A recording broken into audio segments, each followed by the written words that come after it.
সময় হয়ে গেছে অমাবস্যার অন্তিম লগ্নে মহা বিপদ করাল রূপ ধারণ করবে। তবে কি আমি পারবো না? তবে কি সব বৃথা হলো? আমার তো তাক সঠিক ছিল, তবে লক্ষ্যভেদ হলো না কেন? মাতু পাগলির কথা কি মিথ্যে হয়ে যাবে? অনন্তবীর কি ভুলে গেল তার কাজ? হায় হায় হায় হায়, আফসোস করছি আমি। এমন সময় পিশাচিনীর নারকীয় উচ্ছ্বাস বদলে গেল অবর্ণনীয় যন্ত্রণার হাহাকারে।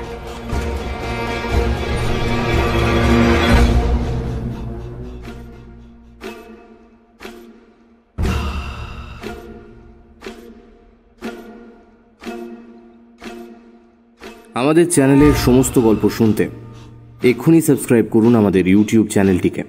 বেল আইকনে ক্লিক করতে ভুলবেন না সমস্ত গল্পের আপডেট এবং নোটিফিকেশনস সবার আগে পাওয়ার জন্য। আপনারা বেল আইকনে ক্লিক করছেন তো? আমরা কিন্তু দেখতে পাচ্ছি আপনারা অনেকেই আমাদের গল্প শুনছেন, চ্যানেলটিকে সাবস্ক্রাইব করলেও বেল আইকনে ক্লিক করছেন না। আপনাদের সকলের কাছে আমাদের একান্ত অনুরোধ, অবশ্যই বেল আইকনে ক্লিক করে অল নোটিফিকেশন এই অপশনটি অন করে রাখবেন। তাহলে আমাদের আগামী সমস্ত নতুন গল্পের আপডেট আপনাদের কাছে পৌঁছে যাবে সবার আগে। নমস্কার, আমি সায়ন্তন। আপনারা শুনছেন ফ্রিকি ফ্রাইডে স্টোরিজ। আজ ফ্রিকি ফ্রাইডেতে আপনারা শুনবেন তিনি তার কলম থেকে একটি তারানাথ তান্ত্রিক ফ্যান ফিকশন কাহিনী, জ্বলন্ত জিজ্ঞাসা। আজকের গল্প পাঠে রয়েছে আর্য, গল্পের সূত্রধার আমি সায়ন্তন। শুনতে থাকুন ফিকশন হান্টের আজকের বিশেষ নিবেদন, তিনি তার কলম থেকে জ্বলন্ত জিজ্ঞাসা।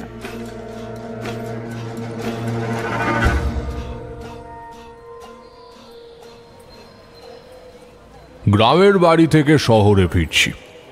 পাকাপাকিভাবে এখানে এই মটলেনের বাড়িতে থেকে গেলেও তখনও পর্যন্ত নিয়মিত গ্রামের বাড়ি যাতায়াত করি। তেমনই একবার সেখানে গিয়ে কদিন থেকে ফিরে আসছি। ট্রেন থেকে নেমে রাস্তা পার হচ্ছি। একটা খালি রিক্সা টিক্সা পেলে তাতে উঠে বসবো, এই ভেবে এদিক ওদিক তাকাতে তাকাতে এগিয়ে যাচ্ছি। হঠাৎ একজন আমার গায়ের ওপর এসে পড়ল। আমি কিছু বলার আগে সেই লোকটা নিজেকে সামলে নিয়ে খুব লজ্জিতভাবে বলল, কিছু মনে করবেন না, আসলে আমি খেয়াল করিনি। না না, মনে করার কিছু নেই, আমি কিছু মনে করছি না। তবে একটা কথা বলি, পথে ঘাটে বেরোলে একটু সাবধানে চলাফেরা করবেন। বলা তো যায় না কখন কোন দুর্ঘটনা ঘটে যায়। আমার বলা এই একটা কথা ঠিক যেন চাবির মতো কাজ করলো। লোকটার মুখের তালা খুলে বেশ অযাচিতভাবেই কথা বলতে শুরু করলো। দুর্ঘটনা ঘটার আর কি বাকি আছে? আর কিছুই বোধহয় করা গেল না, সব শেষ হয়ে গেল। ঈশ্বর, জমিদার মশাইকে যে কি করে মুখ দেখাবো। একটা দীর্ঘশ্বাস ফেলে কথাগুলো বলল লোকটা। এতক্ষণ অবধি আমি তাকে বিশেষ চোখে দেখিনি। এবার তার কথা আর বলবার ভঙ্গি শুনে তার দিকে বিশেষ দৃষ্টি দিলাম। প্রৌঢ় এক ভদ্রলোক, মাথার চুল পাতলা হয়ে গেছে, গায়ে একটা সুতির কাজ করা পাঞ্জাবি, সেটা বেশ ময়লা হয়েছে। শান্তিপুরি ধুতিটাও ধবধবে সাদা নেই। পায়ের পাংশু জুতোতেও বিস্তর কাদামাটি লেগে রয়েছে। মুখ শুকিয়ে গিয়ে চোখের তলায় কালি পড়েছে। সেই চোখে চোখ রাখতেই আমার মনের গোপনে সেই বিপদের ঘণ্টাটা বেজে উঠল হঠাৎ। তোমরা জানো, গুরুদত্ত আশীর্বাদে আমার মনে এমন বিশেষ কিছু অনুভূতি সময় সময় অনুভূত হয়, যার দ্বারা আমি অনেক কিছুই অনুভব করতে পারি। যেমন ওই সময় প্রথমবার ওই ভদ্রলোককে দেখে তার বিষয়ে অনেক কিছুই আবিষ্কার করে ফেললাম। নিজের বিশেষ ক্ষমতার বিজ্ঞাপন দেওয়ার জন্য নয়, ওই লোকটার মানসিক স্বাস্থ্য কি কারণে বিপর্যস্ত হয়েছে তা আমার জানা থাকলেও তার মুখ থেকে শোনার জন্য বললাম, দেখুন, বিপদ যদি ঘটার থাকে তবে তা ঘটবেই, কারোর সাধ্য নেই তা ঠেকিয়ে রাখে। কিন্তু তাই বলে তো এই নয় যে মানুষ সেধে বিপদকে ঘরে ডেকে আনবে। রেলগাড়িতে ওঠার সময় যথেষ্ট সাবধানতা অবলম্বন করেই উঠতে হয় এবং নামতেও হয়। ভিড়ের মধ্যে নিজের জন্য যথেষ্ট জায়গা নিজেকেই তৈরি করে নিতে হয়। নয়তো গাড়ি গাড়ির মতো চলে যাবে, আর 5 জন যাত্রীরও কিছুই যাবে আসবে না। কিন্তু পদস্খলন হয়ে আপনি গাড়ি ছেড়ে শেষটা চাকার তলায় গিয়ে পড়তে পারেন, ঠিক যেভাবে আজ পড়তে পড়তে বেঁচে গেলেন। আর আপনারই সাধের রূপোর নরসির কৌটোটা চাকার তলায় চলে গেছে। ওইভাবেই ঘটতে পারে সাংঘাতিক দুর্ঘটনাটা। আমার কথা পুরোপুরি শেষ হয়নি, লোকটা আমার কথা কেটে বলল, আপনি কে? আপনি কি অন্তর্যামী? ওই অবস্থাতেই মৃদু হেসে বললাম, আরে না না, অন্তর্যামী স্বয়ং ঈশ্বর। তিনি তার ভক্তের অন্তর পড়তে পারেন। আমার কি সাধ্য যে আমি... যাক, সে কথা থাক, আপনি আপনার কথা বলুন। লোকটা মন্ত্রমুগ্ধের মতো খানিকক্ষণ আমায় ভালো করে দেখল। আমার পরিধানে রক্তাম্বর, গলায় থাকা পইতে সবই লক্ষ্য করল সে। তারপর বলল, আপনি ব্রাহ্মণ বর্ণশ্রেষ্ঠ। আমার ছোট মাথায় আমি এইটুকুই ধরতে পারছি, তবে নিশ্চয়ই এইটুকু সব নয়। আপনি আরও অনেক কিছুই, যা আমি বুঝতে পারছি না। কি প্রয়োজন সব কথা সবাইকে বুঝতে হবে এমন তো কোনো কথা নেই। বললাম না, আমি তেমন কেটা কেউ নই, খুব সাধারণ একজন সাধক আমি। তবে বুঝতে পারছি আপনার খুব গুরুতর কোনো সমস্যা হয়েছে।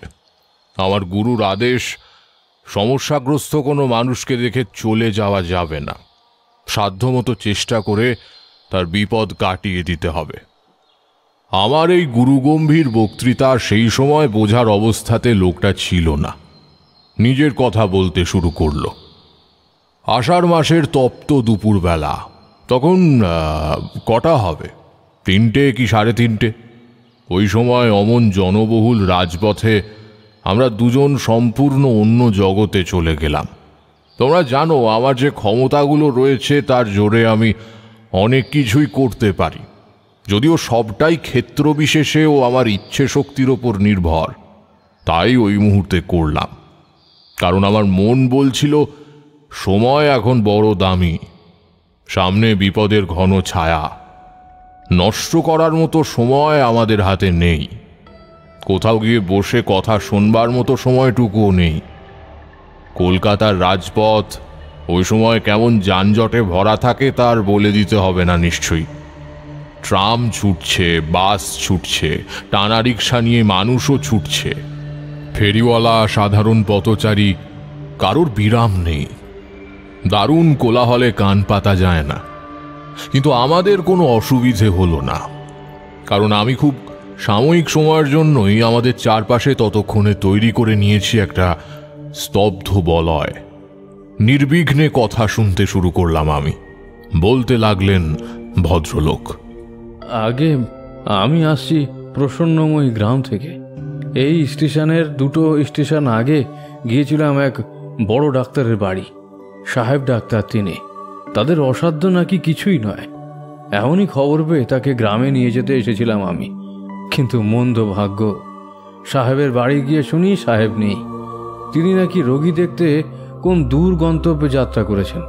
ফিরতে ফিরতে হয়তো সপ্তাহখানেক সময় লেগে যাবে। আমাদের আর কোনো ব্যবস্থা করতে বাকি নেই। শেষ এই আশাটাও নিভে গেছে। কর্তামশাইয়ের মুখটা মনে করে চোখে জল এলো। কি করব কলকাতায় থেকে? তাই পড়িমড়ি করে স্টেশনে পৌঁছালাম। এত ভিড় গাড়িতে যে কি বলবো।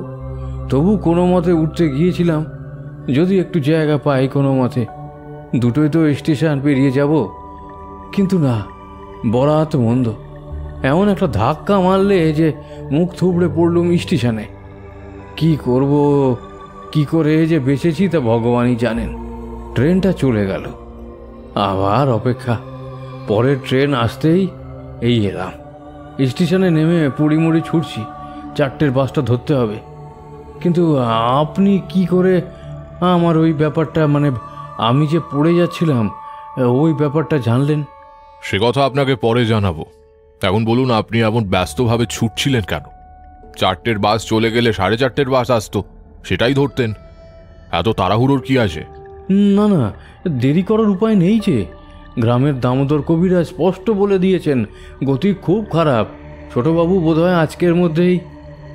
ছলছল করে উঠল লোকটার চোখ দুটো। ছোট বাবু বলতে আপনি কার কথা বলছেন? ও আচ্ছা, আপনাকে তো এতক্ষণ আমার পরিচয় দেওয়া হয়নি। আসলে মাথা ঠিক নেই তো। নমস্কার, আমি প্রসন্নময়ী গ্রামের জমিদার শ্রী রুদ্রবীর মজুমদারের নায়েব দুর্লভ চট্টরাজ। জমিদার মশাই দেবতার মতো মানুষ। আমাকে নিজের নায়েব নয় বরং ভাইয়ের মতোই দেখেন। গিন্নিমা গত হয়েছেন গেল বছর। 1 বছর কাটতেই ঘরে নতুন মা লক্ষ্মী এসেছেন, মানে ওই ছোট কর্তাবাবুর বিয়ে দিয়েছেন বড় কর্তা। তাহার সম্বন্ধটা অবশ্য ঘর বই এসেছিল। বড় কর্তা ছোট কর্তাকে নিয়ে তীর্থে গিয়েছিলেন, মরুতীর্থ হিংলাজে। ধর্মকর্ম সেরে কর্তারা ফিরে আসছেন, এমন সময় আসবার পথে দারুণ দুর্যোগ হয়। ঝড়ে জলে তাদের নিজের কুটিরে আশ্রয় দেন এক সাধক।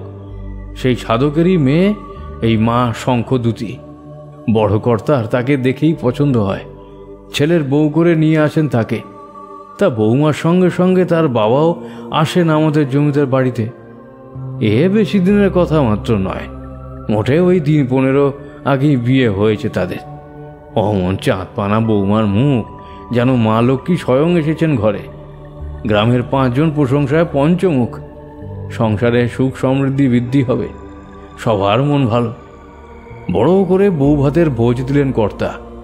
বড়লোক থেকে শুরু করে আতুর কাঙাল পর্যন্ত সবাই পাত পেড়ে খেয়ে গেল। রাত হলো। সারাদিনের কাজকর্ম সেরে আমরা সবাই যে যার মতো বিশ্রাম নিতে চলে গেছি। সারা বাড়ি আলোয় ঝলমল করছে তখন। বরবধূর ঘরের দরজাও খিল পড়ে গেছে, নিস্তব্ধ হয়ে গেছে রাত। হঠাৎ ছোট কর্তার ঘর থেকে একটা চিৎকার শোনা গেল। প্রথমে আমরা কেউ গা করিনি, ভাবছি হয়তো শোনার ভুল। কিন্তু শব্দটা আরেকবার হলো। তখন আমরা সবাই মিলে ছুটে গেলাম তার দরজায়। দরজা ঠেলে ভেতরে চেয়ে দেখি, ও মা, ছোট কর্তা মেঝেতে পড়ে আছে, আর নতুন বউ 2 হাতে মুখ ঢেকে কেঁদেই চলেছে।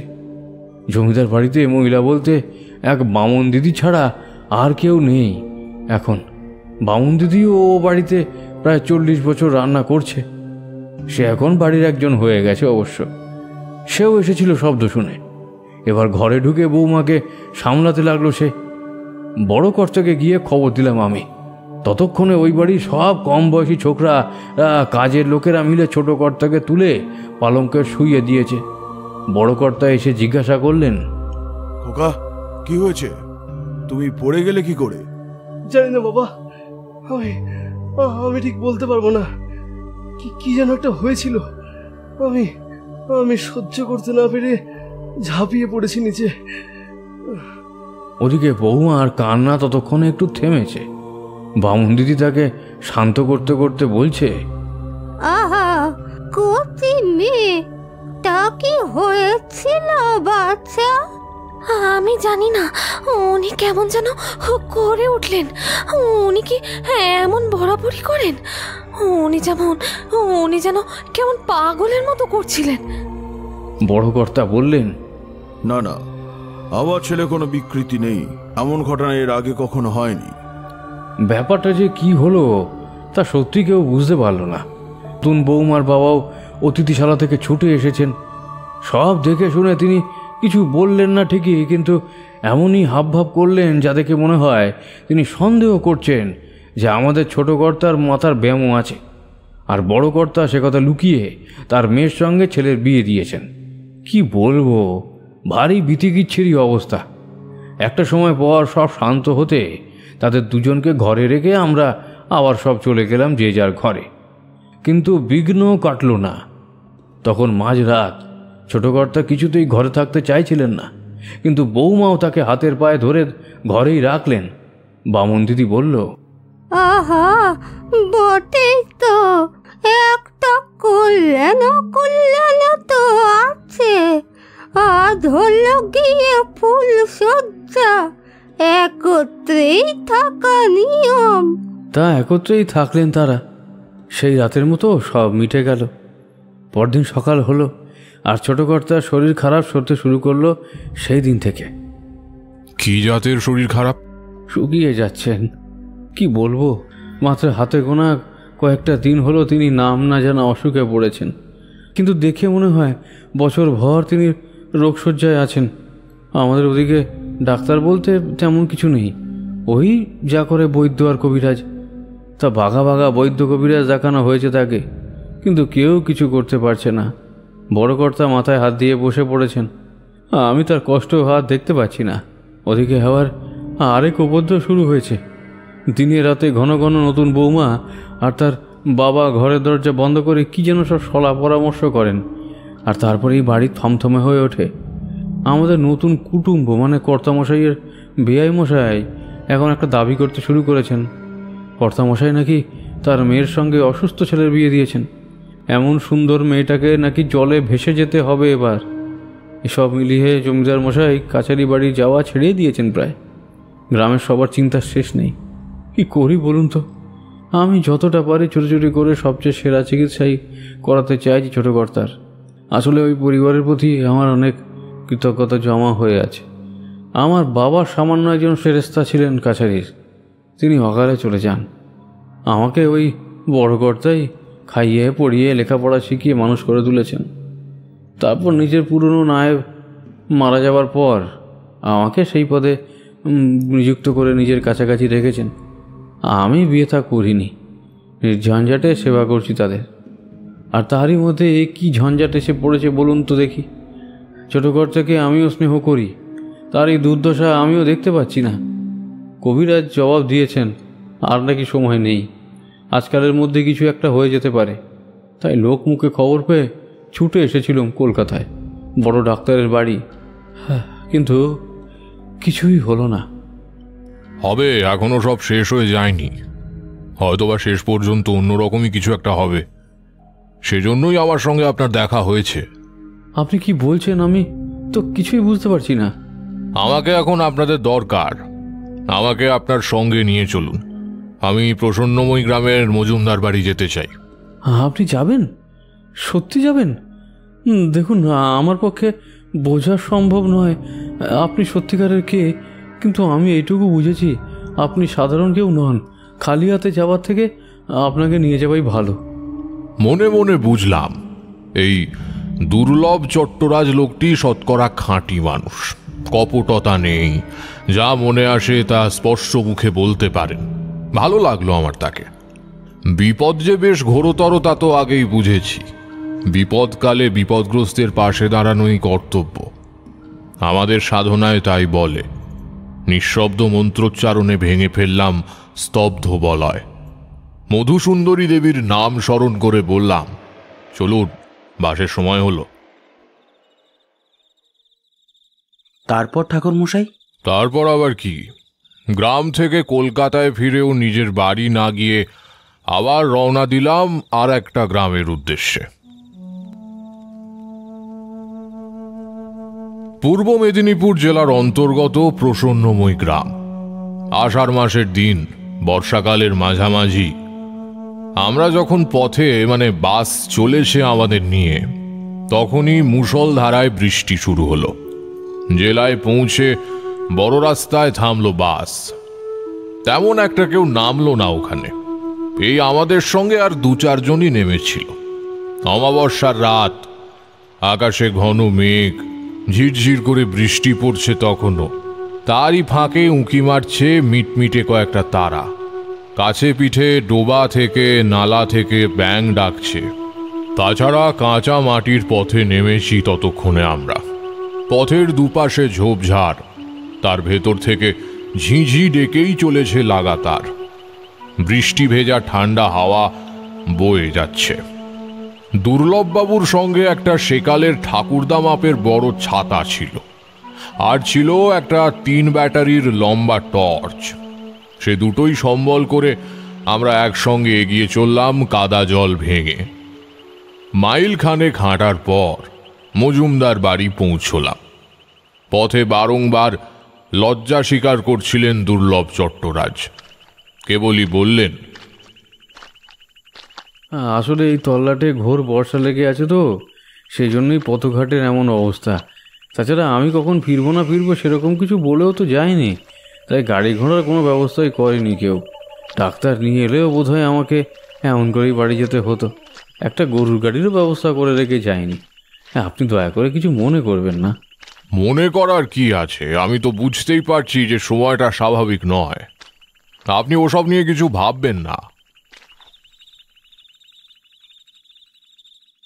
বাড়ি পৌঁছে নায়েব মশাই বারবার তার ত্রুটির কথা বলতে থাকলেন। বিরাট আকৃতির জমিদার বাড়ি, হ্যাজাক জ্বলছে চারপাশে। মস্ত লোহার দরজা খুলে ভেতরে গেলাম আমরা। নায়েব মশাইয়ের গলার সাড়া পেয়ে ছুটে এলেন স্বয়ং জমিদার মশাই। সাহেব ডাক্তার নিয়ে নায়েব ফিরেছে। জমিদার মশাই তাই ভেবেছিলেন।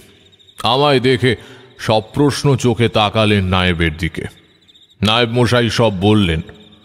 জমিদার মশাই এবার আমার দিকে দেখলেন, বললেন, আপনি ব্রাহ্মণ, আমার এমন দুর্দিনে আপনার পায়ে ধুলো পড়লো এ বাড়িতে, এও কি কম সৌভাগ্যের কথা? আসলে বড় বিপদের মধ্যে আছি আমরা। আমাদের আপ্যায়নে যদি কোনো ত্রুটি হয় নিজ গুণে মানিয়ে নেবেন। অতিথি আপ্যায়ন করার মতো মানসিকতা এখন আমার নেই। আমি তার কথা কেড়ে নিয়ে বললাম, আমি সবটাই শুনেছি নায়েব মশাইয়ের মুখে। আমার জন্য বিশেষ কোনো ব্যবস্থার প্রয়োজন নেই। আমি যেচেই এখানে এসেছি। অতিথি ভেবে কুণ্ঠিত হবেন না আপনারা। আমার গুরুর আদেশ আছে কারো দুঃসময় যাচ্ছে দেখে তাকে সাধ্যমতো সাহায্য করার। জমিদার মশাই আমার কথার কি মানে বুঝলেন আমি জানি না, তবে তিনি আর কিছু বললেন না বিশেষ। চাকর মুকুন্দকে ডেকে বললেন, আচ্ছা, উনি আমাদের অতিথি, ওনার যা প্রয়োজন তাই দেখো, কেমন? মুকুন্দ আমায় নিয়ে গেল অতিথিশালায়। কলঘরে গরম জল দিল। বৃষ্টির ছাঁট লেগেছে গায়ে। স্নান করে নেওয়াই ভালো। স্নান সেরে নতুন কাপড় চাদরে পোশাক বদলে নিলাম। আমার জন্য নির্দিষ্ট করা ঘরটাতে গিয়ে বসলাম। এই বাড়িতে পা রাখার মুহূর্ত থেকেই মনের মধ্যে গোপন ঘণ্টাটা আবারও বেজে উঠেছে। নাকে এসে লেগেছে একটা গন্ধ, অপার্থিব আষ্টে গন্ধ।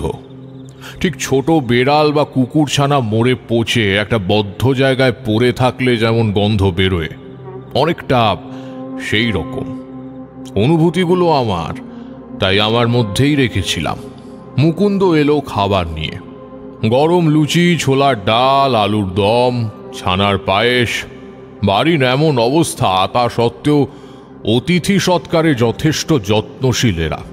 আমার খিদে পেয়েছিল তা স্বীকার করি। পেট ভরে খাবার খেয়ে জল খাওয়া শেষ করে মুকুন্দকে বললাম, আচ্ছা, জমিদার বাবুর ঘরটা কোন দিকে? আর নায়েব মশাই এখন কোথায় বলতে পারো? আমায় একবার সেখানে নিয়ে চলো। মুকুন্দর সাথে আমি জমিদার মশাইয়ের ঘরে গিয়ে দেখি জমিদার আর নায়েব খুব চিন্তিতভাবে আলোচনা করছেন। আমায় দেখে জমিদার মশাই শশব্যস্ত হয়ে বলে উঠলেন, আসুন আসুন আসুন আসুন, আপনার খাওয়া দাওয়া সব ঠিক হয়েছে তো? কোনো অসুবিধা হয়নি তো? আমি বিনা বাক্য ব্যয় আসল প্রসঙ্গে গেলাম। বললাম, ওসব ঠিক আছে। আপনি আমাকে আপনার ছেলের ব্যাপারে কিছু বলুন, মানে অসুখের সম্পর্কে। নায়েব মশাইয়ের মুখে আমি সবই শুনেছি, তবে এখনো কিছু কথা জানা বাকি আমার। সেটাই আপনি বলুন। নায়েব মশাই আমাকে সব বলেছেন যে ওর সাথে আপনার কোথায় কিভাবে দেখা হয় আর তারপর কি কথাবার্তা হয়, প্রায় সবই বলেছেন উনি। এবার আর যা বাকি আছে তা হলো ঘোর বিপদে পড়েছি। কোনো পরিত্রাণের কোনো পথ দেখতে পাচ্ছি না। আচ্ছা, আপনি কে?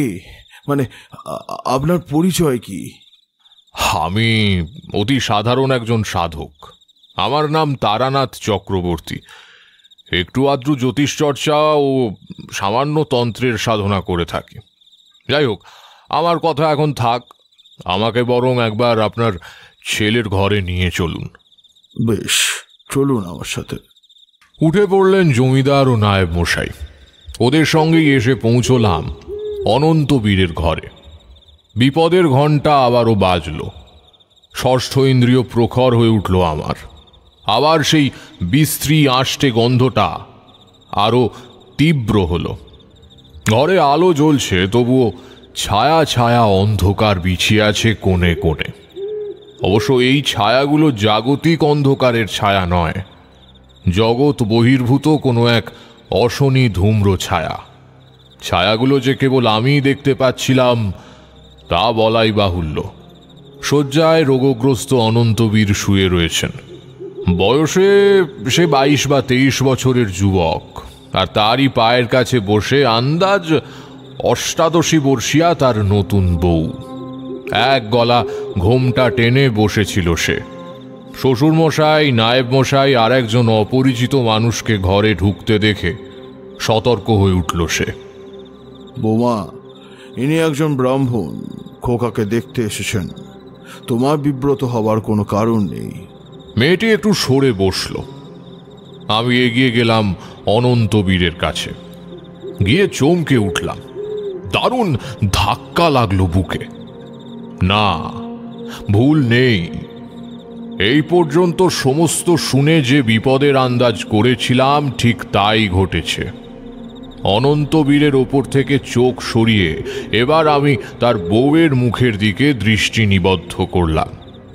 যদিও তার মুখ আবৃত, তবুও আমি স্পষ্ট দেখলাম যা দেখতে চাইছিলাম। কি দেখলেন ঠাকুরমশাই? মানে কি বা বুঝিয়েছিলেন আপনি ওই অনন্তবীরের অসুখের ব্যাপারে? কোনো অসুখ করেইনি তার। সে এক অপার্থিব লোলুপ গ্রাসে পড়েছিল। কার গ্রাস? বউয়ের মুখেই বা কি দেখেছিলেন? ছায়া, পৈশাচিক ছায়া দেখেছিলাম। পিশাচিনী অবিরত কামার্ত বোধে মত্ত হয়ে শোষণ করছিল তাকে। তারই পূর্ণ গ্রাসে পড়েছিল অনন্তবীর। পিশাচিনী অনন্তবীরের নতুন বউ? এই কথায় কথায় এত প্রশ্ন করলে আমি কিছু বলবো না। কিশোরী, একটু চুপ করো না। ঠাকুরমশাই, আপনি বলুন। বেশ, আপাতত আর কিছুই বলছি না। হ্যাঁ, কি বলছিলাম? ও হ্যাঁ, কাপড়ের আড়ালে বিধ্বংসী শিখায় জ্বলছে দুটি চোখ। ঘন ঘন শ্বাস পড়ছে তার। মাছ বড়শি গেথে ডাঙায় তুললে তার অবস্থা যেমন হয়, এই বউটির অবস্থা তখন তেমনই হয়েছে। মুখে কিছু বলতে পারছে না চক্ষু লজ্জার খাতিরে, কিন্তু সে আমার উপস্থিতি সহ্য করতে পারছে না। প্রাণপণ চেষ্টা করছে আমাকে ঘর থেকে দূর করে দেওয়ার। আমি সেদিকে গুরুত্ব দিলাম না। সোজা জমিদার মশাইকে বললাম, জমিদার মশাই, আপনার কোনো ভয় নেই। হ্যাঁ, সময় বিশেষ বাকি নেই, অনেকখানি অপচয় হয়ে গেছে। তবু আমি বলছি, আমি আমার সাধ্যমতো চেষ্টা করব। শেষ পর্যন্ত সব মঙ্গল হবে, আপনাকে পুত্র শোক পেতে হবে না। এই সময় একটা খট করে শব্দ হলো। ঠিক নিজের হাতের আঙুল নিজেই দারুণ ক্ষোভে মুচড়ে দিলে যেমন হাড় মর্মর করে ওঠার শব্দ হয়, তেমন নড়ে উঠল মজুমদার বাড়ির লক্ষ্মী স্বরূপা নতুন বউ। চলুন, আপনার সাথে আমার একান্তে কিছু কথা বলার আছে। জমিদার মশাই, নায়েব মশাই আমার এইরকম আকস্মিক কথাবার্তায় বোধহয় কিছুটা বিচলিত হয়ে গিয়েছিলেন, কিন্তু তারা আমায় কোনো রকম প্রশ্ন করলেন না। তাদের সঙ্গে এসে পৌঁছলাম আবারও জমিদার মশাইয়ের ঘরে। নায়েব মশাই বললেন, আপনারা তবে কথা বলুন, আমি আসি। তার প্রয়োজন নেই, আপনি এদের বিশ্বস্ত। সব কথা আপনার সামনে বলা যায়, আপনি থাকতে পারেন। বেশ, আপনি বলুন কি বলতে চান। ঘরের দরজা বন্ধ করে গোপন মন্ত্রণায় বসলাম আমরা। স্পষ্ট বললাম, দেখুন, সময় নষ্ট করার মতো সময় একটুও নেই। আজ রাত 3:51 অমাবস্যা ছেড়ে যাবে। শুক্লা প্রতিপদ তিথি পড়ার আগেই মহা সর্বনাশ ঘনিয়ে আসবে এই বাড়িতে। আপনারা যে বিপদে পড়েছেন, সেই বিপদের চরম ঘটবে ওই সময়। কি হয়েছে? আপনাদের মহা ভয়ানক এক বিপদ, ভয়ানক এক পিশাচিনীর গ্রাসে পড়েছে আপনার ছেলে। অবশ্য এই কাণ্ড নিজে থেকে ঘটায়নি সে, কেউ অত্যন্ত প্রতিহিংসা পরায়ণ হয়ে এই সাংঘাতিক নারকীয় নিষ্ঠুর লীলায় মেতেছে। সবচেয়ে বড় কথা এই যে এই কাজ করেছে সে আপনাদের পর নয়, নিতান্তই আপনজন। হয়তোবা কোনো কালে ছিল বা হয়তো এখনো আছে। তার অভিসন্ধি আপনার বংশকে নির্বংশ করে দেওয়া। আপনার পর আপনার ছেলেই সব এই জমিদারির, তাই তাকে হত্যা করতে চলেছে এসে পিশাচিনির মাধ্যমে। অনেকটাই করে ফেলেছে, কেবল শেষ থাবাটা বসানো বাকি। আপনি এসব কি বলছেন? আমাদের শত্রু? কর্তামশাই দেবতার মতো মানুষ, তার শত্রু কোথায়? তা এক্ষুনি আমার পক্ষে বলা সম্ভব নয়। তবে কি জানেন, ঈশ্বর অবতার রূপে পৃথিবীতে এলে তারও শত্রু সংখ্যার কোনো অভাব থাকে না। যাই হোক, আমাকে এখন কয়েকটা জিনিস খুব দ্রুত জোগাড় করে দিতে হবে। তাই নিয়ে আমি আপনার বিপদতারণ ক্রিয়ায় বসব। জমিদার মশাই বিহ্বল হয়ে পড়েছেন। প্রশ্ন উত্তর কিছুই আর তখন তার মুখে আসছে না। কেবল বললেন, কি চাই আপনার? তামার পাত্র ভরা পবিত্র গঙ্গার জল, একটা সর সমেত কচি ডাব, শ্বেত ও রক্তচন্দন আর 5টা জায়ফল। বেশ, এসবই পেয়ে যাবেন। নায়েব মশাই, আপনি? আগে আমি এক্ষুনি ব্যবস্থা করছি। দুর্লভ চট্টরাজ বেরিয়ে গেলেন ঘর ছেড়ে। জমিদার মশাইকে বললাম, একটা এমন ঘরের সন্ধান দিন যে ঘরের দরজা বায়ুকোণে অবস্থিত। আছে, আমার পাশের ঘরটাই এমন। মুকুন্দ, মুকুন্দ! মুকুন্দকে ডেকে জমিদার মশাই ঘরটা আমার ক্রিয়ার উপযুক্ত করে তুললেন। সমস্ত ব্যবস্থা হয়ে গেলে রাত তখন 1 প্রহর। আমি দেহবন্ধন করে শুদ্ধ বেশে আসনে বসলাম। সেই সঙ্গে জমিদার মশাই ও নায়েব মশাইয়ের দেহ বেঁধে দিলাম। ওনাদের যা যা জোগাড় করতে বলেছি সেগুলো ছাড়াও কিছু বিশেষ জিনিসের আবশ্যকতা ছিল, সেসব আমার কাছে আমার ঝোলাতেই ছিল। এই যেমন 3টি একমুখী রুদ্রাক্ষ, 11টি হরিতকি, 1 জোড়া কলা, বাদুরের পাখার ছোট একটি শোধন করা ধারালো ছুরি। এছাড়াও আরও কিছু দ্রব্য ছিল যা তন্ত্রসিদ্ধ। এসব নিয়ে স্থান শুদ্ধিকরণ করে, দেহবন্ধন করে, সমস্ত আয়োজন সেরে, ইষ্টনাম স্মরণ করে ধ্যানে মন দিলাম। রক্তচন্দন ও শ্বেতচন্দনে বিশেষ আকৃতি এঁকে তার উপর স্থাপন করেছি তামার ঘটিটা। তার উপর রেখেছি ডাব, ডাবের গায়ে এঁকে দিয়েছি বিশেষ মুদ্রা, আর বাকি সমস্ত জিনিসপত্র যথাস্থানে যথা উপাচারে রেখেছি। এবার শুধু মন্ত্র জপ। দ্রব্য গুণের চেয়েও মন্ত্র শক্তির গুণ শতাধিক বেশি। তোমরা হয়তো জানো না, প্রতিটি মন্ত্রের এক একটা অক্ষরে অক্ষরে এক একজন দেবী অধিষ্ঠান করেন। মন্ত্র যদি সুচারুভাবে উচ্চারণ না করতে পারো তাহলে সেই দেবী অসন্তুষ্ট হন, ফলে দেবীর কোপে সমস্তই বৃথা চলে যায়। অতএব পদ্মবীজের মালা গুনতে গুনতে আমি মন্ত্র উচ্চারণ করে চলেছি। পুরোপুরি মনোনিবেশ করেছি ধ্যানে। এমন সময় হঠাৎ কানের কাছে বেজে উঠল, পড়ে পড়ে গেল বলি, এত পড়াশোনা কি আছে শুনি? দেখতে পাচ্ছি সময় নেই, এর মতনই পণ্ডিত ছেড়েছেন। যা যা, এবার জানিস নে, বলি যদি ঠিক থাকে তবে লক্ষ্য ভেদ হতে বাধ্য। যা বেটা যা, আর বসে থাকিস নি। ওদিকে যে নোলা লক লক করে উঠল। মাতু পাগলি, তুমি এসেছো? তাহলে আশীর্বাদ করো, এদের যেন বিপদ মুক্ত করতে পারি। এই বলে মাতু পাগলি আবার মিলিয়ে গেল। বুঝলাম আর সাধনার প্রয়োজন নেই, আমি সিদ্ধি লাভ করেছি। তাড়াতাড়ি উঠে পড়লাম। সেই যে ধারালো ছুরিটা ছিল তাই দিয়ে ডাবের মুখ কেটে অর্ধেক জল মিশিয়ে দিলাম তামার ঘটিতে। তার মধ্যে দিয়ে দিলাম রুদ্রাক্ষ, হরিতকি আর জায়ফলগুলো। রক্তচন্দনের মিশ্রণ দিলাম জলে, আর সেই বিশেষ দ্রব্য মিশিয়ে দিলাম পবিত্র গঙ্গা জলে। সবটুকু মিলিয়ে ঘটি ভরে তারপর ঘটিটা 3 বার প্রদক্ষিণ করে বিশেষ মন্ত্রোচ্চারণ করতে করতে হাতে তুলে নিলাম তাকে। বেরিয়ে গেলাম বাইরে। রাত তখন গভীর। জমিদার মশাইরা দরজার বাইরে আমার কথা মতো অপেক্ষাতেই ছিলেন। বললেন, এবার তবে কি হবে ঠাকুর মশাই? কিন্তু তারা তো সব ও ঘরের তো দরজা বন্ধ। আপনার ছেলের ঘরে যাব এবার। তন্ত্রবিদ্যায় এমন অনেক দরজাই খোলা যায় যে দরজা খুললে মানুষের মঙ্গল হয়।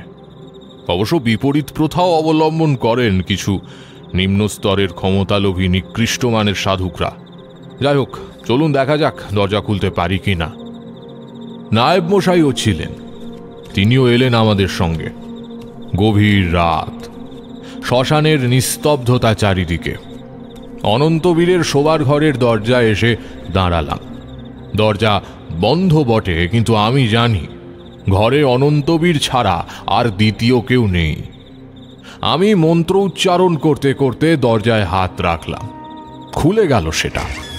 হতভম্ব চোখে জমিদার মশাই ও নায়েব মশাই দেখলেন আমি কেমন নির্দ্বিধায় গভীর রাতে তার ছেলে বৌমার শোবার ঘরে প্রবেশ করলাম।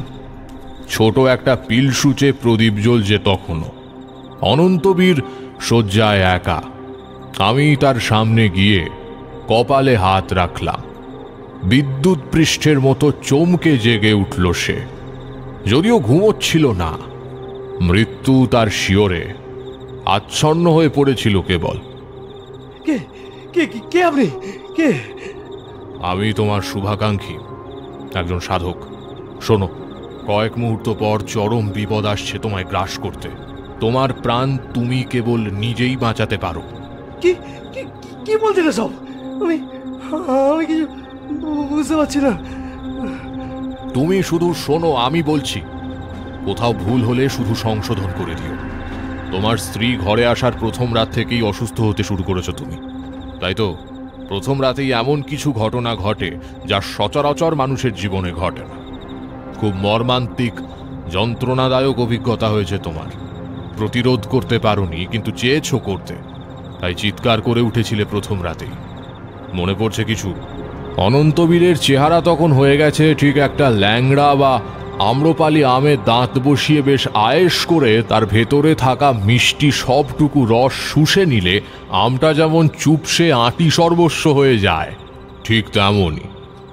অনন্তবীর আমার চেয়ে বয়সে অনেক ছোট, তাই তাকে তুমি সম্বোধন করে বললাম, আমি সবই জানি, আর সবই যে সত্যি তা তুমিও জানো। ওই মৃত্যুরূপা পিশাচিনী একটু পরেই আসবে তোমার কাছে, তোমার জীবন শেষ করে দেওয়ার জন্য। আমি বাঁচতে চাই। আপনি আমাকে বাঁচান। ওর সাথে পেরে ওঠা আমার সাধ্য নয়। আমি কিছু পারবো না। পড়ে পড়ে মরা ছাড়া আমার আর কোনো গতি নেই। ও অসম্ভব শক্তি ওর। অশুভ শক্তি ওর, তাই শেষ পর্যন্ত জিততে পারবে না। তোমার মাথার কাছে এই নামিয়ে রাখলাম তোমার জীবন বাঁচানোর মহা ঔষধ। সময় মতো সেটা প্রয়োগ করতে পারলে সব বিপদ কেটে যাবে। পিশাচিনী ধ্বংস হবে, দগ্ধ হয়ে মরবে তারই বিষে। এইটুকু বলে তাকে তার কৌশল কর্তব্যের কথা বুঝিয়ে দিলাম। সময় হয়ে আসছে, আমি বুঝতে পারছি। পিশাচিনী এগিয়ে আসছে ঘরের দিকে। তাড়াতাড়ি তার মাথায় হাত দিয়ে আশীর্বাদ করে আমি ঘর থেকে বেরিয়ে পড়লাম। জমিদার আর নায়েব দুজনকে নিয়ে ওই ঘরের পেছনের দিকের বন্ধ দরজায় চোখ রেখে অপেক্ষা শুরু করলাম।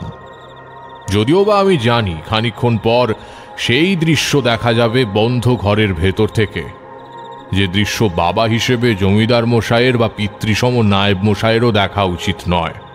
সময় মতো তাদের দৃষ্টি ওদিক থেকে সরিয়ে দেব, এই ঠিক করলাম। আমার আর কিছু করার নেই, এবার সবই অনন্তবীরের হাতে। ঠাকুর সাহেব, দেখুন, আপনি কিন্তু তখন থেকে গল্প বলে যাচ্ছেন, কিন্তু আমরা না গল্পের আগা পাস্তলা কিচ্ছু বুঝতে পারছি না। আমি আর কিশোরী নিয়ম মতো মনের টানে আর গল্পের লোভে তারানাথের আস্তানায় এসে উঠেছি। আজ কোনো সাদাসাদির প্রয়োজন হয়নি। আমাদের আনা পাশিংশ, গরম তেলে ভাজা আর চারিদিকে যাওয়া সুস্বাদু চা নিয়ে গোড়াপত্তন হয়েছে গল্পের। তারপর বেশ স্বেচ্ছায় বলার আনন্দে তারানাথ বলতে শুরু করেছেন। আমরা এত দূর শুনেছি, আর তারপর বলবার মাদকতায় মোহগ্রস্ত হয়ে কিছু বলতেও ভুলে গেছি। কিশোরীর ব্যাপারই আলাদা। মাঝখানে সে কয়েকবার কয়েকটা ফুট কেটেছে বটে, কিন্তু তাতে বিশেষ ছন্দপতন হয়নি গল্পের। এইভাবেই কেটেছে সময়। কিন্তু এবার আমি মুখ খুললাম। পিশাচিনী মানে কোন পিশাচিনী? আর আপনি যে বলেছিলেন কে যেন ওদের নিজের লোক এত বড় অনিষ্ট করছে ওদের? মানে সেই ব্যাপারটাই বা কি? সবটা শোনো, বুঝতে পারবে। তোমরা না একটু ধৈর্য ধরা শেখো। যাই হোক, আমরা তো দাঁড়িয়ে আছি। ধীরে ধীরে দেখলাম সামনের দরজা খুলে ঘরে ঢুকলো সেই ঘোমটা পরা বধূ। ঘরে ঢুকেই দরজা বন্ধ করে দিল সে। পায়ে পায়ে এগিয়ে এলো স্বামীর বিছানার কাছে। মৃতপ্রায় পড়ে আছে অনন্তবীর। স্ত্রী এসে তার বুকের ওপর হাত রাখল। চোখ মেলল অনন্তবীর। অস্ফুটে বলে উঠল, না, ছাড়ো ছাড়ো, আমি আর পাচ্ছি না। আমার পক্ষে সম্ভব নয় তোমায় তৃপ্ত করা। এবার আমায় রেহাই দাও। বড় বড় কষ্ট পাচ্ছি, আমি কষ্ট পাচ্ছি। পৈশাচিক হাসি হেসে উঠল বধূ। আরো ঘনিষ্ঠ হলো সে। উঠে এলো বিছানায়। আমি তৎক্ষণাৎ বিশেষ মন্ত্র উচ্চারণ দ্বারা জমিদার মশাই ও নায়েব মশাইয়ের দৃষ্টিপটে সাময়িক অন্তরাল সৃষ্টি করলাম। তারা কেবল ঘরের দরজা অবধি দেখতে পাচ্ছেন, তার বাইরে কিছু নয়। উসখুস করে উঠছেন তারা। এই দেখে আমি বললাম, আস্তে, কোনো শব্দ করবেন না। এমন কিছু দৃশ্য আছে যা আপনাদের দেখা উচিত নয়, তাই আমি যা করার করেছি। আমার কথা শেষ হয়নি এমন সময় ঘরের ভেতর থেকে কানে এলো এক বিজাতীয় শব্দ। দেখো, আমি তোমাদের বন্ধু ভাবি, কিন্তু তোমাদের চেয়ে বয়োজ্যেষ্ঠ আমি, এ কথাও ঠিক। সব কিছু বললেও এমন কিছু কিছু কথা থাকে যা বলার নয়, বলতে গেলে জিভে বাঁধে। মোট কথা, তখন এমনই পরিস্থিতি তৈরি হলো যা বলা যায় না। সাংঘাতিক পৈশাচিক উল্লাসে ফেটে পড়ছে পিশাচিনী। মর্মান্তিক মরণাত্মক যন্ত্রণায় আর্তনাদ করে উঠছে অনন্তবীর। অসম এক অকথ্য লীলা চলছে ঘরে, আর আমি এদিকে অস্থির হয়ে উঠেছি। আমার হাতে আর কিছু নেই। সময় হয়ে গেছে অমাবস্যার অন্তিম লগ্নে মহা বিপদ করাল রূপ ধারণ করবে। তবে কি আমি পারবো না? তবে কি সব বৃথা হলো? আমার তো তাক সঠিক ছিল, তবে লক্ষ্যভেদ হলো না কেন? মাতু পাগলির কথা কি মিথ্যে হয়ে যাবে? অনন্তবীর কি ভুলে গেল তার কাজ? হায় হায় হায় হায়, আফসোস করছি আমি। এমন সময় পিশাচিনীর নারকীয় উচ্ছ্বাস বদলে গেল অবর্ণনীয় যন্ত্রণার হাহাকারে।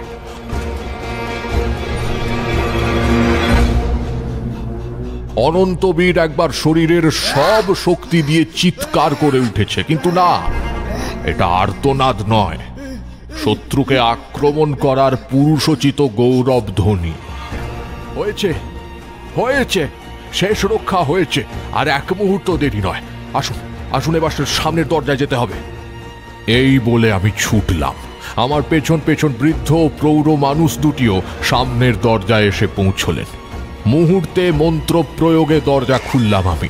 দাউ দাউ করে জ্বলে যাচ্ছে রূপসী জমিদার পুত্রবধূর সর্বাঙ্গ। কিন্তু ওই কি সেই শঙ্খদ্যুতি? না, এ তো কোনো মানবই নয়। লোলুপ আগুনের শিখায় তার দেহের প্রতিটি কোষ পুড়ে কালো হয়ে যাচ্ছে। প্রবল ছটফট করছে সে, কিন্তু কিছুই করতে পারছে না।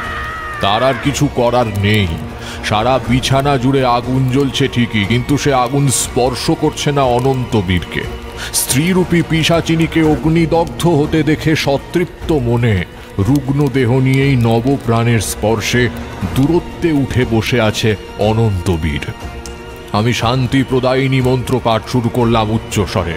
মঙ্গল আবহাওয়া ছড়িয়ে পড়ছে পরিবেশে। এমন সময় হঠাৎ পেছন থেকে কে যেন বলে উঠল, কি সর্বনাশ! ছি ছি ছি, আমার কন্যাকে অগ্নিদগ্ধ করে মারলেন আপনারা। জমিদার মশাই, জমিদার মশাই, আপনাকে আমি সাত্বিক মানুষ ভাবতাম। আপনার আমার মেয়েকে চেয়েছিলেন পুত্রবধূ হিসেবে, শেষে এই সর্বহারা সন্ন্যাসীর এত বড় ক্ষতি করলেন।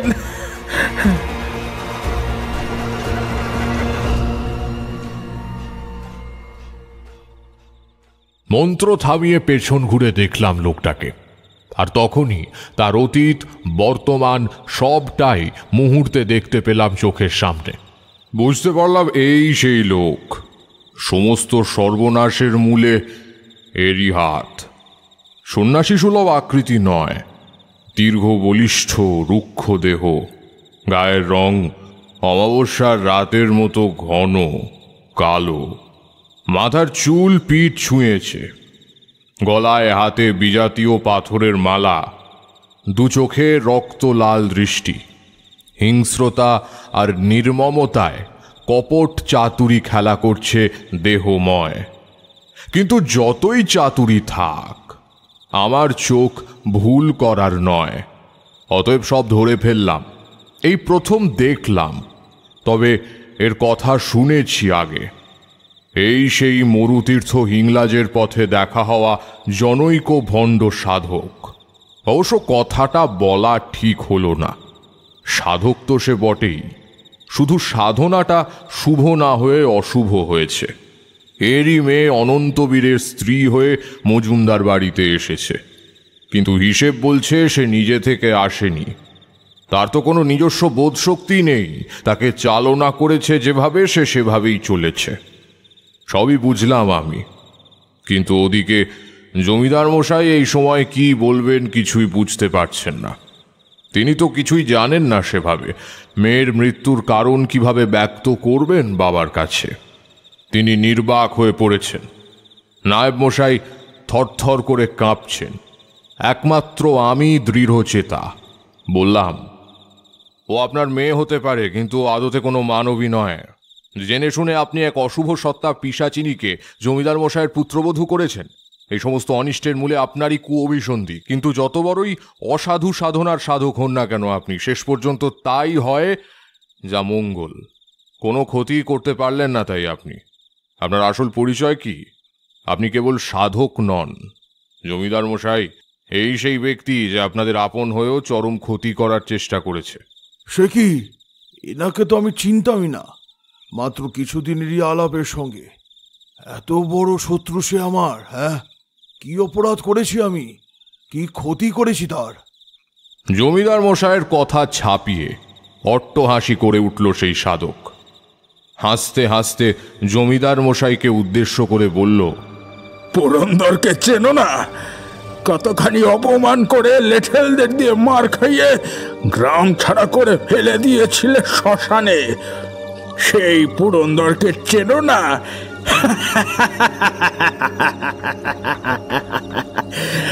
অবশ্য মাঝে কেটে গেছে অনেকগুলো বছর। সেই পুরন্দর আর এই পুরন্দরের মধ্যে পার্থক্য অনেক।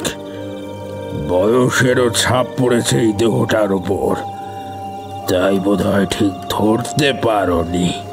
সবচেয়ে বড় কথা, যাকে মরতে ফেলে দিয়েছিলে সে যে বেঁচে যাবে, আবার কখনো ফিরেও আসবে, হিসেব বুঝে নিতে, এটা তো তোমাদের হিসেবের মধ্যে ছিল না, তাই না? তাই তাকে ভুলে গেছো। তীব্র বিদ্রুপে কথা বলে উঠল পুরন্দর। মুহূর্তে বদলে গেল জমিদার মশাইয়ের মুখের ভাব। দারুণ চমৎকৃত হয়ে তিনি বললেন, পুরন্দর, তুমি এসবের মূলে? তুমি এসেছো আমার সর্বনাশ করতে। আমার ছেলের প্রাণ নিতে চাইছো তুমি? এত বড় ক্ষতি করতে চাও তুমি আমার? হ্যাঁ, আরে এত বিস্ময়ের কি আছে? ক্ষতি তো একদিন আমারও হয়েছিল। আমাকে চূড়ান্ত অপমান করে একটা কুকুরের মতো এলাকা ছাড়া করেছিলে, সে কথা মনে নেই? তুমি সুপ্রভাকে অত্যাচার করতে করতে যে মেরে ফেলেছিলে সে কথা কি তোমার মনে আছে? নিজের সন্তানকেও রেহাই দাওনি তুমি। গর্ভবতী বোন আমার কত কষ্ট করে মরে গিয়েছিল। তুমি অন্যায় করেছিলে, তাই তার শাস্তি দিয়েছিলাম আমি তোমায়। হ্যাঁ হ্যাঁ, মনে আছে। সে কথা ভুলবার নয়। সেদিনটা এখনো বিষাক্ত ক্ষত হয়ে টক করছে আমার মনে। আর সেই দিনই প্রতিজ্ঞা করেছিলাম, আমি তোমার বংশ নির্বংশ করে দেব। এই মজুমদার বাড়ির বিষয় সম্পত্তির উপর আমার একমাত্র অধিকার থাকবে, এই আমার সংকল্প। আর সেই জন্য আমি বিয়ে করেছিলাম তোমার অমন কুরূপা বোনকে। আর তারপরেও যখন আমার উদ্দেশ্য সফল হলো না, তখন আমি অন্য পথ নিয়েছি। পথ যাই হোক, তোমার সর্বনাশ করাই আমার লক্ষ্য। তাই বলে নিজের মেয়েকে ব্যবহার করে। কে মেয়ে? কিসের মেয়ে? তার জন্মই হয়েছে আমার অদৃষ্ট সাধন করবার জন্য, সে তাই করেছে। তবে তাকে মেরেছ তুমি, আমি নই। জমিদার মশাই কিছুই করেননি, যা করেছি আমি করেছি। তুমি কোথাকার কে? কি শক্তি তোমার? ইচ্ছে করলে আমি এক্ষুনি তোমায় মাটির সাথে মিশিয়ে দিতে পারি, তা জানো? আমার মতো শক্তিশালী সাধক পুরুষ ইচ্ছে করলে যা খুশি তাই করতে পারে। আমার সাধন শক্তির সম্পর্কে কোনো ধারণা আছে তোমাদের? যক্ষবতী মহাশ্মশানে বসে আমি সাধনা করেছি, তুষ্ট করেছি যোগিনীকে। সে এমন এক সাধনা, যে সাধনা একটু ভুলচুক হলে বা যথার্থ বল দেহে না থাকলে যোগিনী সাধককে মেরে ফেলতে পারে, কিন্তু আমায় পারেনি। আমি তাকে স্ত্রী হিসেবে বশ করে নিজের বশীভূত করে রেখেছিলাম। কেঁদেছে সে, রেহাই চেয়েছে। অবশেষে আমার শর্ত মেনে তবেই পেয়েছে মুক্তি। তার সত্তায় তারই গর্ভে জন্ম হয়েছে শঙ্খদূতির। আসলে সাধতে সে মানবী হলেও তার সত্তা পিশাচিনীর। তিলে তিলে আমি প্রস্তুত হয়েছি তোমার বংশের ওপর কাল ঘনিয়ে আনতে। তোমাদের থেকে দূরে চলে গেলেও আমার কখনো চোখের আড়াল করিনি আমি রুদ্রবীর। প্রত্যেকটা গতিবিধির খবরাখবর রেখেছি আমি। মরুতীর্থ হিংলাজে তীর্থ করে ফেরার পথে তোমাদের সঙ্গে আমাদের দেখা হওয়াটা সবই আমাদের ইচ্ছেতেই হয়েছে। এমনই ক্ষমতা আমার। আর সেখানেই বেগধারী ব্রাহ্মণ তোমায় বাঁচাবে আমার হাত থেকে। আমি এক্ষুনি আমার মেয়েকে হত্যা করার প্রতিশোধ নেব। এই বলে চোখের নিমেষে পুরন্দর নামক ওই অসাধু সাধক চোখ বন্ধ করে সেখানে বসে মন্ত্র উচ্চারণ করতে লাগলো। আমি জানি ও পিশাচ জাগরণী মন্ত্র। ততক্ষণে আমি বুঝে গেছি এই সাধক কোনো যোগিনীর সাধনা করছে, আর তার সন্তান জন্মেছে কোন সত্তা নিয়ে। সেই পিশাচিনীর সাধনা করা মানে পিশাচ সাধনায় সর্বোচ্চ সিদ্ধি লাভ করা। অতএব এই সাধক পিশাচতন্ত্রে অত্যন্ত ক্ষমতাশালী। তার মন্ত্র জাগিয়ে তুলছে পিশাচ লোককে। ওদিকে ততক্ষণে অমাবস্যার অন্তিম লগ্ন উপস্থিত। অনন্তবীর শয্যায় লাগাতার কাতর আর্তনাদ করতে করতে, নিষ্ফল আক্রোশে ছটফট করতে করতে মঙ্গল আগুনে পুড়ে ছাই হয়ে গেছে শঙ্খদূতি। অনন্তবীর অতি দুর্বল শারীরিকভাবে। সে চোখের সামনে ওই বিভীষিকা দেখেও সেখান থেকে সরতে পারছে না, ঠায় বসে রয়েছে আগের মতো। এদিকে আমাদের চারপাশে শীতল আবহাওয়া ছড়িয়ে পড়ছে ধীরে ধীরে। আর সময় নেই। আমিও তৎক্ষণাৎ স্থান শুদ্ধ করে পদ্মাসনে বসে পদ্মবীজের মালা জপতে শুরু করলাম সশব্দে। দুই তন্ত্রের দুই সাধক দুমতের মন্ত্র পাঠ করছে, দুজনেই দুর্দমনীয়। মূর্তির মতো নায়েব ও জমিদার মশাই দণ্ডবৎ দাঁড়িয়ে। গুরুগম্ভীর ও তীব্র কর্কশ কণ্ঠে উচ্চস্বরে মন্ত্রপাঠের শব্দে গমগম করছে নিস্তব্ধ রাতের জমিদার বাড়ি। সেই শব্দ শুনে চাকর বাকরেরা যে যেখানে ছিল সবাই ছুটে এসেছে, এমনকি বামুন দিদিও তাদের সঙ্গে সঙ্গে এসেছে। সময় এগিয়ে চলেছে। ক্রমশ শীতলতা ঢেকে পরিবেশ উষ্ণ হতে শুরু করল। পবিত্র গন্ধ ছড়িয়ে পড়ছে বাতাসে। আমি মন্ত্রপাঠ থামালাম না, কেবল অন্য একটি বিশেষ মন্ত্র পাঠ করা শুরু করলাম। ফল হলো তাতে। আমার কণ্ঠ যখন সপ্তমে, তখন সাংঘাতিক বিরক্তিসূচক শব্দ করে পুরন্দর আসন ছেড়ে উঠে পড়ল। আহ, কি হচ্ছে কি এসব?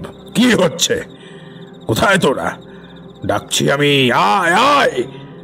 আমি কর্ণ পিশাচী নিষিদ্ধ সাধক পুরন্দর, তোদের মনিব, তোদের ডাকছি আমি, পিশাচের দল, আয় আয়। ডেকেই চলেছে সে, কিন্তু কেউ এলো না সেই ডাক শুনে। সম্পূর্ণ অশুভ ছায়া সরে গেল, শুভ হয়ে উঠল চারপাশ। আমিও এবার আসন ছেড়ে উঠে দাঁড়ালাম, সম্বিত ফেরালাম বাকি সবার। মন্ত্রমুগ্ধ হয়ে আচ্ছন্ন হয়ে পড়েছিল সবাই। জমিদার মশাই তৎক্ষণাৎ লেঠেল ডাকলেন। জগন্নাথ, দাসহরি, ভগীরথ, বলরাম, কোথায় তোরা? শিগগিরই আয়। পুরন্দর বলশালী ঠিকই, কিন্তু তার চেয়েও বলবান লেঠেল। সবাই মিলে টানতে টানতে নিয়ে চলে গেল তাকে সেখান থেকে। জমিদার মশাই হুকুম দিলেন, এই নরাধম পিশাচটাকে নিয়ে যা এখান থেকে, নিয়ে যা। ওকে গুম ঘরে বন্ধ করে রাখ, জীবন থাকতে যেন ও এক ফোঁটা জল খেতে না পায়। জমিদারের মুখের দিকে তাকিয়ে অশ্লীল ভাষায় গালাগাল করে উঠল পুরন্দর। বলল, শালা শুয়োরের বাচ্চা, আমায় বন্ধ করে রাখার ক্ষমতা তোরও নেই, আর তোর লেঠেলদেরও নেই। রুদ্রবীর, আমি প্রতিশোধ নেবই, পারলে আমাকে আটকে দেখা। বলে সে চুপ করল। তখন ভোর 4টে বেজেছে। আমরা সবাই এসে ঢুকলাম অনন্তবীরের ঘরে। বাবা! এই বলে অনন্তবীর জমিদার মশাইয়ের দিকে এগিয়ে আসতে চাইছে। আমি বাধা দিলাম, দাঁড়াও, এখনো কাজ বাকি আছে। আমি এবার একটু ঝুঁকে নিভে যাওয়া আগুনে পুড়ে যাওয়া সেই অশুভ পাপ দেহ, যা এখন ভস্মে পরিণত হয়েছে, সেই সবটুকু নমুনা তুলে নিলাম বিছানারই এক পাশে থাকা একখণ্ড চাদরের মধ্যে। তারপর জমিদার মশাইকে বললাম, এখন ব্রহ্ম মুহূর্ত চলছে, শুক্লা প্রতিপদ তিথি অত্যন্ত শুভক্ষণ। এখন একটি বিশেষ ক্রিয়া আমায় করতে হবে। আপনি গৃহস্বামী, অনুমতি দিন আমায়। এমন করে লজ্জা দেবেন না, যা করণীয় আপনি তাই করুন। আমি জানি আপনি যা করবেন সব আমাদের ভালোর জন্যই করবেন। আমি এবার সদর দরজার দিকে এগিয়ে গেলাম। চাকর বাকররাও আমার পেছনে আসছিল, তাদের বাধা দিলেন জমিদার মশাই। তারপর নিজে নায়েব মশাইকে সঙ্গে নিয়ে অনুসরণ করলেন আমায়। আমি বাড়ির বাইরে বেরিয়ে বিশেষ এক স্থান লক্ষ্য করে এগিয়ে গেলাম। তারপর সঙ্গে থাকা সেই ছোট ছুরিটা কাজে লাগবে জেনে সঙ্গে রেখেছিলাম। তা দিয়ে মাটির মধ্যে ছোট গর্ত খুঁড়ে পুঁটলি থেকে খানিকটা ভস্য নিয়ে পুঁতে দিলাম সেখানে। এমনি করে 11টি জায়গায় আমি এই কাজ করলাম। সমস্ত বাড়ি মুড়ে দিলাম সুরক্ষা বেষ্টনীতে। তারপর জমিদার মশাইকে বললাম, আর কোনো অশুভ ছায়া আপনার বাড়ির ওপর পড়বে না, আপনারা এখন নিরাপদ। তবে কেবল এই বাড়ির মধ্যে, বাড়ির বাইরে যদি বিপদ আসে বা আপনারা বাড়ির বাইরে গিয়ে সেই বিপদে পড়েন, তাহলে আবার নতুন করে ভাবতে হবে। জমিদার মশাই বীর বিক্রমে বললেন, আমার শত্রু বলতে পৃথিবীতে আর কেউ নেই। পুরন্দর যে আজও আছে তা আমার জানা ছিল না। আজ থেকে 30 বছর আগে আমার বোন সুপ্রভার সঙ্গে বিয়ে হয়েছিল পুরন্দর সাহার। সাংঘাতিক এক মানুষ। আমার বোনের রূপও ছিল না, তাই বহুল কন্যা যৌতুক বিনিময়ে ঘর জামাই হয়ে থাকবার শর্তে রাজি হয়ে সে বিয়ে করেছিল সুপ্রভাকে। কিন্তু স্বামী হিসেবে সে কখনো ভালোবাসেনি আমার বোনকে। অকথ্য অত্যাচার করত সুপ্রভার ওপর। আমি অনেকবার প্রতিবাদ করতে চেয়েছি, কিন্তু বোনের চোখে জল বাধা দিয়েছে আমায়। বারবার বোন বলেছে,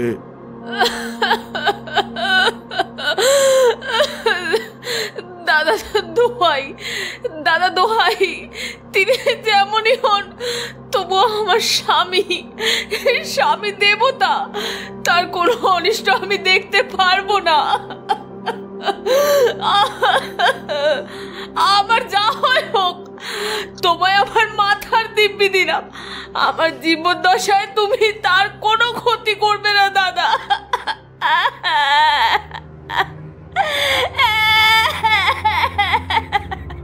তাই আর কিছু করতে পারিনি। সুপ্রভা তখন অন্তঃসত্ত্বা। এমনই একদিন ওই পশুটা তার উপর প্রচন্ড প্রহার করলো। মারা গেল সুপ্রভা। আমার রক্ত তখন গরম হয়ে উঠল। বোন যখন আর নেই, তখন তার আর দিব্যিও নেই। আমি নিজের হাতে কিছু করলাম না, লেঠেল দিয়ে ওই নরাধামটাকে উপযুক্ত শাস্তি দিলাম। তারপর হুকুম করলাম ওকে গ্রামের বাইরে শ্মশানে ফেলে দিয়ে আসতে, যাতে শ্মশানের জঙ্গলে থাকা শিয়াল কুকুরে ছিঁড়ে খায় ওকে। আধমরা পুরন্দরকে শ্মশানে ফেলে দিয়ে এসেছিল আমার লেঠেলরা। আমি ভেবেছিলাম সে মারা গিয়েছে। কিন্তু জমিদার মশাই, প্রতিহিংসাপরায়ণ মানুষের মৃত্যু অত সহজে হয় না। এখান থেকে অপমানিত হয়ে চলে যাওয়ার পর ও গিয়ে ওঠে যক্ষবটী মহাশ্মশানে, তারপর সাধনা করে ওই যোগিনীর। অবশ্য এখানে একটা কথা আছে, পিশাচতন্ত্রের সাধনাই হোক বা যে কোনো সাধনাই হোক, কোনো কিছুই একদিনে হয় না। আপনারা হয়তো জানেন না যে পুরন্দর বরাবরই অশুভ সাধনায় লিপ্ত ছিল। যাই হোক, এবার সে মরণপণ সাধনায় বসল, তুষ্ট করল যোগিনীকে, সিদ্ধিলাভ হলো তার। আর তারপর তো সে সবই বলেছে। কিন্তু ও কার কথা বলছে ঠাকুরমশাই? কে সেই পিশাচিনী? কর্ণ পিশাচিনী। কর্ণ মানে কান, অর্থাৎ কানে শোনার হেতু যে সাধনা। কানে কানে ফিসফিস করে গুপ্ত কথা বলবে এক পিশাচিনী। রুদ্রজামল তন্ত্রমতে কর্ণ পিশাচিনী হলেন 64 যোগিনীর এক যোগিনী, সাক্ষাৎ শক্তির এক রূপ। আবার ভূত নামর মতে উনি একজন মহাশক্তিধর যক্ষিণী। কর্ণ পিশাচিনী হলেন পিশাচদের এক বিশেষ ভাগ। বৌদ্ধতন্ত্রেও তার উল্লেখ আছে। কর্ণ পিশাচিনী একরকম ঋণাত্মক শক্তি হিসেবে পরিচিত। এর সংস্পর্শে আসা মানে ধ্বংসকে আহ্বান করা। এর সাধনা করে সিদ্ধিলাভ করলে যে কোনো মানুষের ভূত ও ভবিষ্যৎ ইচ্ছামতো জানতে পারে সাধক, কর্ণ পিশাচিনীর মাধ্যমে। সাধকের সমস্যা হচ্ছে এই পিশাচিনী একবার বলতে শুরু করলে আর থামতে চায় না। পিশাচিনীকে বশে রাখতে না পারলে সাধকের মৃত্যু অবশ্যম্ভাবী। পিশাচতন্ত্রের অন্তর্গত কর্ণ পিশাচিনী সাধনায় সিদ্ধ হলে সব সময় সঙ্গে থাকে। তার মোক্ষম সময় এলে কর্ণ পিশাচিনী সাধককে কানে কানে জানায় যৌন সম্পর্ক স্থাপনে আগ্রহী। যৌন কামনায় বশীভূত হয় সাধক, পিশাচিনীর সঙ্গে সঙ্গমে লিপ্ত হয় সে যতক্ষণ না পিশাচিনী তৃপ্ত হচ্ছে। এমন চলতে চলতে সাধকের নরদেহ ঊর্জা শক্তিহীন হয়ে পড়ে, আর তখনই ঘটে অনর্থ। লিপ্সাপথে বাধা পেয়ে ক্ষুব্ধ হয় পিশাচিনী। ভয়ানক পিশাচিনী যখন, তাকে তো আর শরীরের সুখ দেওয়া সহজ কাজ নয়, ফলে সাধকের জীবন শক্তি নিংড়ে নিতে থাকে সেই ক্রীড়া, আর সাধকের শরীর ধীরে ধীরে শেষ হতে থাকে। সাধক ক্লান্ত হয়ে পড়লেই বিপদ। পিশাচিনীর তৃষ্ণা আরো বেড়ে যায়, আরো বেশি করে সে দাবি জানাতে থাকে। এই চক্র থেকে সহজে মুক্তি মেলে না। তবে যে সাধক যৌন শক্তিতে সবল এবং বুদ্ধিমান, সে নিয়ন্ত্রণ করতে পারে এই পিশাচিনীকে। চরম চতুরতায় তাকে তৃপ্ত করে নিজের সব কাজ হাসিল করে, আর তারপরেই বিসর্জন দেয় পিশাচিনীকে। আসলে পিশাচিনীকে বশে রাখতে না পারলে সে সাধকের মৃত্যুর কারণ হয়ে দাঁড়ায়। কর্ণ পিশাচিনী সাধনার সময় সাধকের সারা শরীর কালো হয়ে যায়, আর সফল হলে সাধক কিন্তু সর্বজ্ঞ হয়ে ওঠে। তখন ইচ্ছে মতো চোখের আড়ালে থাকা বা সামনে দাঁড়ানো কোনো ব্যক্তি এই মুহূর্তে ঠিক কি ভাবছে, কি করতে চলেছে, অথবা সাধককে কেউ কোনো প্রশ্ন করতে চাইলে আগেই সেই প্রশ্ন এবং উত্তর কানে কানে পিশাচিনী জানিয়ে দেয়। কারো নাম পরিচয় এবং কি উদ্দেশ্য নিয়ে সে এসেছে সব আগেই জানতে পেরে যান সাধক। রুদ্রজামলে উল্লিখিত এই কর্ণ পিশাচী হলো এক ধরনের উপদেবী, যে দেবত্ব পায়নি অথচ বেশ কিছু অলৌকিক শক্তির অধিকারী। আবার ভূত প্রেতের মতো এরা অপদেবতাও নয়। কর্ণ পিশাচিনীর বর্ণনায় বলা হয়েছে ইনি কৃষ্ণবর্ণা, ত্রিনয়ন রক্তাভ। এরা আকারে ছোট, কিন্তু এদের উদর বৃহৎ আর জীব অরুণ বর্ণ। এদের 4 হাত, তার মধ্যে 2 হাতে খুলি। এদের শরীর থেকে ধোঁয়া বেরোতে দেখা যায়। বলা হয় কর্ণ পিশাচিনী সব হৃদয়ে বাস করে। কথিত আছে এই দেবীর সাধনায় সিদ্ধিলাভ করেছিলেন ব্যাসদেব। কর্ণ পিশাচিনী সাধনার ফল দুরকম হতে পারে, হয় সিদ্ধিলাভ, নয় মৃত্যু। কর্ণ পিশাচিনীর কথা গুপ্ত রাখতে হয় সাধককে।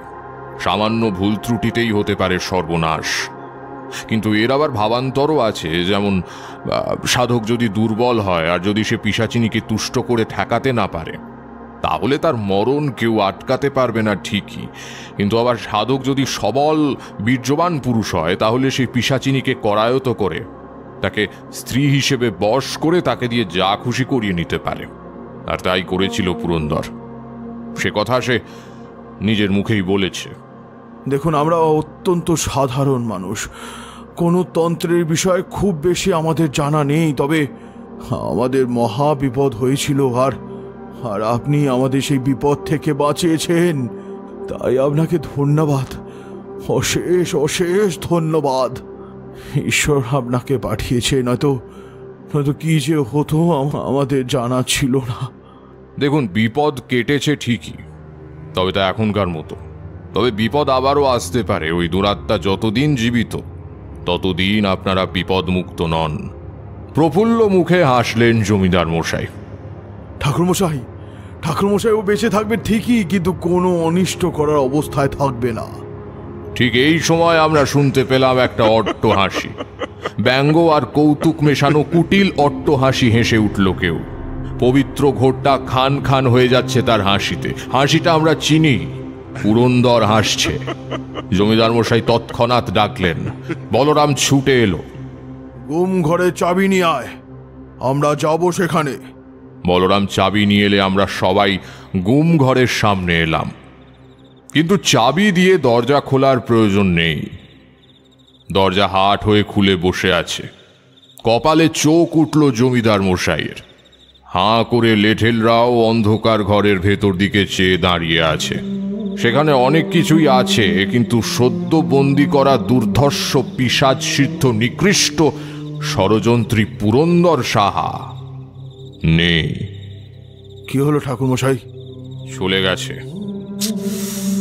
বললাম না, অত্যন্ত ক্ষমতাশালী পিশাচ সিদ্ধ সে। ক্ষমতার বলেই বন্ধ দরজা খুলে মুক্ত হয়েছে। তবে আমাদের এবার কি হবে? বলেছি তো, বাড়িতে আপনারা নিরাপদ, তবে বাইরে বিপদ ঘটতেও পারে। না, আপনি এইরকম বলবেন না ঠাকুরমশাই। বাড়িতে কি বরাবর কেউ বন্ধ থাকতে পারে? কাজে কর্মে তো বেরোতেই হবে ঠাকুরমশাই। আপনি এমন কিছু বিধান দিন যাতে আমাদের বিপদ দূরে থাকে। দিন ঠাকুরমশাই। আমি তাই করলাম। জমিদার বাড়ির পেছনের পবিত্র দিঘির জলে স্নান সেরে শুক্লা তিথির নির্মল সকালে জমিদার বাড়ির ঠাকুর ঘরে বসে শান্তি সস্তয়ন করে দিলাম। আর তৈরি করে দিলাম বিশেষ একরকম কবচ। তাতে মা কালীর আশীর্বাদী বিভূতি রেখে তাই বেঁধে দিলাম জমিদার ও তার সবেধন নীলমণি একমাত্র ছেলের হাতে। তারপর আর কি, সেখানকার কাজ মিটে গেল। চলে এলাম ওখান থেকে। আজ থেকে অনেক বছর আগেকার কথা এসব। নাও, গল্প শেষ। ও মা, শেষ বললেই হলো? আরে এ তো শুধু ভূমিকা ঠাকুরমশাই, আসল কথাই তো বলেননি। কিরকম? এই যে আগুনটা জ্বলল কি করে, আর অনন্তবীরকে কৌশলেই বা কি শিখিয়ে গিয়েছিলেন আপনি? শঙ্খদ্যুতি অনন্তবীরের ওপর আক্রমণ করলেই সুবিধা মতো মাথার কাছে রেখে আসা তামার ঘটিটা তুলে জল দ্রব্য সমেত ছুঁড়ে মারবে পিশাচিনীকে, আর তাতেই শুভ অশুভের সংঘাতে আগুন জ্বলে উঠবে, যেমন উঠেছিল। আর ওই পিশাচিনী কে? তাই তো, তার নাম যে কর্ণ পিশাচিনী তা তো আগেই শুনেছ। আর ওই পিশাচিনীকেই নিজের লালসা মেটানোর পন্থায় ব্যবহার করেছিল পুরন্দর। শঙ্খদ্যুতি পিশাচিনী ও পুরন্দরের নারকীয় ইপ্সাজাত সন্তান। তার মধ্যে দুই তরফই ছিল, তবে এই ধরনের জাতিকা বা জাতকের 18 বছর বয়স হওয়া পর্যন্ত নিজের স্বরূপ দর্শন হয় না। শঙ্খদ্যুতি ছোট থেকেই নিশ্চয়ই আর 5 জনের মতো সাধারণ ছিল। পর যথাসময়ে তার বাবা তার জন্মের লক্ষ্য বিষয় বুঝিয়ে দেয় তাকে। বিয়ে হয় শঙ্খদ্যুতি আর অনন্তবীরের। ফুলশয্যার রাত থেকেই শুরু হয় পৈশাচিক কাণ্ড। পুরন্দরের হাতেই তো শেষে সমস্ত মজুমদার বাড়ির বিষয় সম্পত্তি আসত। পুত্রহারা বৃদ্ধ জমিদার রুদ্রবীর মজুমদারকে পায়ের নিচে রেখে পুরন্দরই নতুন জমিদার হয়ে বসত প্রসন্নময়ী গ্রামের কাছারিতে। এমনই হোক চেয়েছিল পুরন্দর, কিন্তু হতে পারে মজুমদার বংশের পূর্বপুরুষদের জমানো পূর্ণ ফলে বা ভগবানের অসীম করুণায় তাদের বিপদমোচন হয়েছে। আমি এসে পড়ি শুভ আর অশুভের মধ্যবর্তী কেন্দ্রস্থলে। কিন্তু ওই পুরন্দর, মানে ওই পিশাচ সিদ্ধ লোকটা, আরে তাকে তো আর আপনারা বন্দি করে রাখতে পারেননি শেষ পর্যন্ত, সে তো মুক্ত। তাহলে যে কাজটা সে তখন পারেনি সে কাজ করার জন্য তো সে পরেও ফিরে আসতে পারে। আর যে প্রতিশোধ নেবে বলে সে অমন কঠিন সাধনা করলো, তা নিতে কি সে ফিরে আসবে না? আপনার কি মনে হয় ঠাকুর মশাই? এতক্ষণে একটা প্রশ্নের মতো প্রশ্ন করেছ। সত্যি বলতে এর কোনো উত্তর আমার কাছে নেই।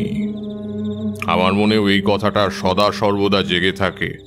সেই দিন থেকে আজ পর্যন্ত তার কোনো মীমাংসা এখনো হয়নি। এটা আমার কাছেও একটা জ্বলন্ত জিজ্ঞাসা।